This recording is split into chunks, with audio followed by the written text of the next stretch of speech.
Hello, আসসালামু আলাইকুম। আমি সকল ড্রাইভারের উদ্দেশ্যে পথচারী বা সাধারণ জনগণের কাছে কিছু কথা বলতে চাই। আসলেই যখন আমরা অ্যাক্সিডেন্ট হয়, আমরা তো ড্রাইভার বলতে পারবে না যে তারা ইচ্ছাগতভাবে অ্যাক্সিডেন্ট করে। তারপরেও দিন শেষে দোষটা আমাদের ঘাড়েই আসে। আমরা যতই চেষ্টা করি না কেন, তারপরেও আমরা পারি না। কিন্তু দোষটা আমাদের ঘাড়েই আসে। আপনারা যেভাবে অ্যাক্সিডেন্ট হলে ড্রাইভারের উপর দোষারোপ এবং মারধর করেন, এতে অ্যাক্সিডেন্ট কখনোই কমবে না। এবং সে গাড়ির সঙ্গে যে বাড়ি খাচ্ছে, তার চিকিৎসাও সেরকম হবে না। আমরা পথচারীরা যদি ঠিক হই, মানে ভালো হই, যে ড্রাইভারের প্রতি সম্মান দেখাই, তাহলে যত বড় অ্যাক্সিডেন্টই হোক না কেন, সেই ড্রাইভারই কিন্তু সেই রুগীকে হসপিটালে নিয়ে যাবে। কিন্তু এটা হয় না শুধুমাত্র পথচারী বা সাধারণ জনগণের কারণে।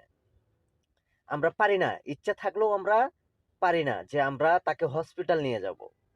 কিন্তু এটার জন্য কিন্তু আমাদের সাধারণ জনগণ দায়ী। কারণ যদি আমি ওই জায়গায় গাড়িটা ব্রেক করি, তাহলে অবশ্যই কিন্তু আমার মার একটাও মাটিতে পড়বে না, সব পিঠে পড়বে।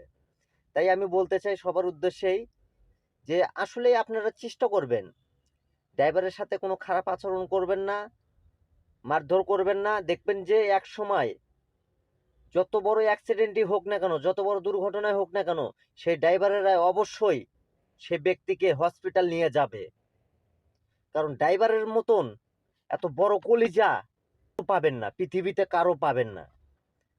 হয়তোবা আপনারা আমাদের ড্রাইভার ড্রাইভারদেরকে ছোট চোখে দেখতে পারেন, কিন্তু আমাদের কিন্তু মনটা অনেক বড়। তাই আপনাদের উদ্দেশ্যে এই কথাটাই বলতে চাই যে আপনারা ড্রাইভারদেরকে একটু সম্মান করেন।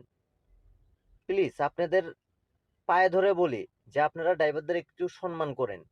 তাহলে দেখবেন যে যত বড় দুর্ঘটনাই হোক না কেন, যে ব্যক্তি দুর্ঘটনা হয়েছে, মানে যে ব্যক্তি অ্যাক্সিডেন্ট হয়েছে, সে ব্যক্তিকে অবশ্যই ড্রাইভার হসপিটালে নিয়ে যাবে।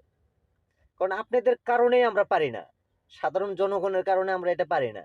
কারণ আমি ওখানে ব্রেক করতে পারতেছি না, যার কারণে একটার কারণে আরো আরেকটা হয়।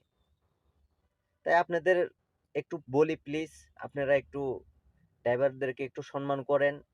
দেখ, 100-র মধ্যে হয়তোবা 20 জন মারা যেতে পারে। আসসালামু আলাইকুম। ধন্যবাদ সবাইকে।